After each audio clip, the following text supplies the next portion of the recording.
You're welcome to this session. This is our lesson 28, and we shall begin with the corrections for the previous lesson. That's lesson 27. So let's see the first question and the first solution actually. What was apartheid policy? In this apartheid policy, we have two things to understand. One thing is racial and the other thing is segregation. So once you understand or comprehend the two words, racial and segregation, then you have it all. So let's see how we can write this. One, apartheid policy was a system of separate development of races in South Africa.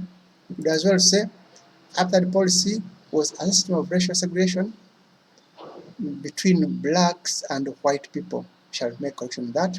However, recall what I've said. Racial and then segregation. You can as well say racial segregation or racial segregation that was in South Africa. Let's proceed to the next question. State two ways apartheid was practiced in South Africa. There are very many ways to go through the notes, very many ways indeed. So, what are some of those? There were separate schools, playgrounds, roads for blacks and whites. Also, there were separate hospitals, hotels, homes for blacks and whites. Each of those can create an independent solution or answer. Then blacks weren't allowed to participate in politics. That can also be said in very many ways, like blacks weren't allowed to be voted, blacks weren't allowed to vote. Number three, in what ways did Africans react towards apartheid policy? These are equally very many issues, such as Africans composed songs against apartheid, Africans formed riots against apartheid, Africans formed boycotts, Africans formed political parties to fight against apartheid. Number four, what were Bantustans? These were separate homes for blacks in South Africa. Then write any three examples of Bantustans. I want us to comprehend this very well. The first two, I've brought them because they have the same pronunciation. Look at this. Cis-K, trans-K. So whenever you feel like perhaps you're getting confused or forgetting, remember the pronunciation. Cis-K, trans-K. Then others are KwaZulu. Then the other one is Leboa, and the last one here is Kwakwa. I hope you can't forget so Kwakwa. It's very easy to mention. Kwakwa. Next is number 6. Give any two reasons for creating Bantustans. One is to keep the blacks and the whites apart or separate. Then to create a large reserve for labor or to create large labor force.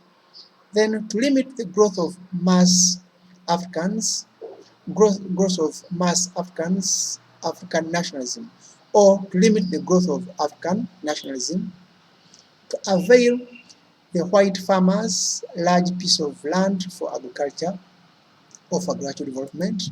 So we are now starting on the day's lesson, and our day's lesson is that one. We want to see townships. Remember, you talked about Bantustans the past lesson. So you want to understand townships. The townships were equally separate homes for blacks in South Africa. But these separate homes were for educated people. These townships were close or near large cities. So let's also understand that very well, that whereas Bantustans were far away from big cities, the townships were near or the outskirts of large cities. Also, the townships were housing educated people. Examples of townships, there were quite many: Soweto, Sharpeville, Nyanga, Kwathema, Everton. However, I want us to comprehend very well the first two. That is Soweto. Soweto was the largest Bantustan, the largest township. It was on the outskirts of Drakensberg. No. It was on the outskirts of Drakensberg, I think, but not Drakensberg. Then Sharpeville. Sharpeville is well recalled for massacres. This is where many black people were killed. Actually, there were 69 students who were killed, and they were killed for protesting, and the protest was a peaceful one. So we remember those two very well. Soweto for being large, and then Sharperville for the massacres that transpired there. Let's now get to the fight against apartheid. You'll recall that apartheid had very many evils. We hate it, we hated it, we condemned it. Equally, many countries condemned it. So it was evil. Now, how did it come to the end? Very many things were done so as to fight against it. One, let's see the organization that fought against apartheid. We had many, like the frontline states, like the OAU, like the Commonwealth Organization, like political parties. Even we shall look at individuals who greatly were at the forefront of fighting apartheid. So we shall handle this thing very well. Let's comprehend better here. The fight against apartheid had one, frontline states fought against apartheid; two, the OAU fought against apartheid; three, the Commonwealth Organization fought against apartheid; and then political parties also were formed to fight against apartheid. These political parties that we are discussing in here were in South Africa. So let's carry on one of those things at a time. Let's start with the frontline states. Frontline states. What were these frontline states? They were African countries that were neighboring South Africa. These were African countries neighboring South Africa, and their intention was to help South Africa fight against apartheid policy. So we're saying they were neighboring South Africa, but later some countries like Tanzania and Nigeria were seen helping South Africa in the fight against apartheid. So at first we shall consider the neighboring countries. Let's see the examples. Zimbabwe, Angola, Mozambique, Botswana, Lesotho, all the countries that were neighboring South Africa came up with an organization to help them fight against apartheid. But like I said, Tanzania and Nigeria equally helped so much in the fight against apartheid. So we call those ones frontline states. These were neighboring countries of South Africa that helped fight against apartheid policy or apartheid rule. Then, how frontline states helped fight against apartheid rule? How did they help? Which methods, which measures they employ? One, sponsored or funded freedom fighters. They provided training grounds for freedom fighters. They trained freedom fighters, provided material support for freedom fighters like guns, food. Also, they also organized economic sanctions. They also provided hiding grounds for the fighters or freedom fighters. They also offered travel documents to freedom fighters. So that's one aspect. Two are going to the OAU. The OAU, what's that in full? OAU is Organization of African Unity. Then how OAU helped fight against apartheid policy? Two major ways. One, they suspended South Africa as a member. So South Africa was suspended for the apartheid system. Then two, the OAU organized peace talks between the government that was conducting the apartheid system of rule and then the liberation fighters or the freedom fighters. Then let's also see the Commonwealth Organization, CWO. What's that in full? It is Commonwealth Organization. So should you find a question, write CWO in full, that's the Commonwealth Organization. How the Commonwealth Organization helped fight against apartheid policy? One, it suspended South Africa as a member of the Commonwealth. Then it put trade sanctions or trade embargo on South Africa. Then we want to see ANC as a political party.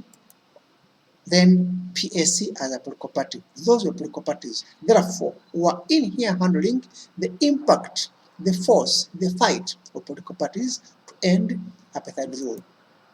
So ANC in full is African National Congress, yet PAC in full is Pan-African Congress. So let's see how the political parties helped fight against apartheid policy. One, they mobilized people against apartheid policy.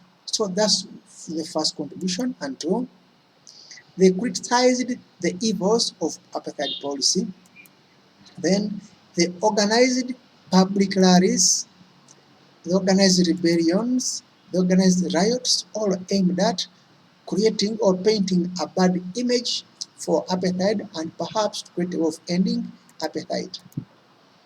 We also want to talk about people, about personalities, about individuals. Why are you talking about these people? It's in connection to that. So people who helped fight apartheid policy can as well say personalities who helped to fight against apartheid policy, we can as well say individuals who helped fight against apartheid policy. So people, individuals, personalities, it's also the same. We have Nelson Mandela. I know you have heard about that person. People have composed songs about that person and many other things. I've also heard about Bishop Desmond Tutu. Also we have Oliver Tambo. We also have Chief Albert Luthuli. Then we have Chris Hani. And then we have Robert Sobukwe. These are important figures. These are major figures that were at the forefront of fighting against apartheid policy.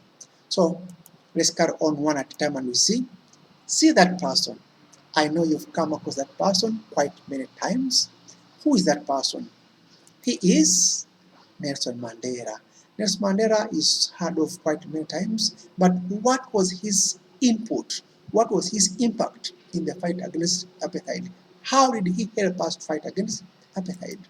One, he fought against apartheid in many ways. Number one, he was the first black president of South Africa. Sorry for this. Let's see. We just want to see his contributions. He fought against apartheid policy. He was the first black president of South Africa. He fought for human rights. He fought for freedom. He fought for equality. He fought for justice. So if we say, how did Nelson Mandela fight against apartheid policy? We can now quote those other items there. Another person is Bishop Desmond Tutu, like we said. Bishop Desmond Tutu, his picture comes there. There he comes, Bishop Desmond Tutu. So what was Bishop Desmond Tutu's major contribution? He chaired the Truth and Reconciliation Commission. Remember, after the apartheid policy, there was a lot of turmoil in South Africa. The black people were hating the whites so much, yet also the Indians never knew where to go. And the same applies to the colored. So there was need for reconciliation after apartheid. And the Truth and Reconciliation Commission that was set up to promote unity was chaired by Bishop Desmond Tutu. Let's get another person. This person is Frederick William de Klerk. When you see the name de Klerk, it connotes or tells us that this person was a white. How did he look like? Is that person there? Should we like him? Yes, we should like him. Reasons? One, he was the last racist president. What else? He released Nelson Mandela from prison. That's good. Next, he organized the first multiracial elections in South Africa. And also, what makes us regret him so much is he handed over power to the democratically elected president, and that was Nelson Mandela. So we want to say that is the end of our talk today. Let me hope you are writing everything like we request you to do. Also, following all the precepts of controlling COVID-19. We love you so much. Let's meet next time because this one takes us to the end of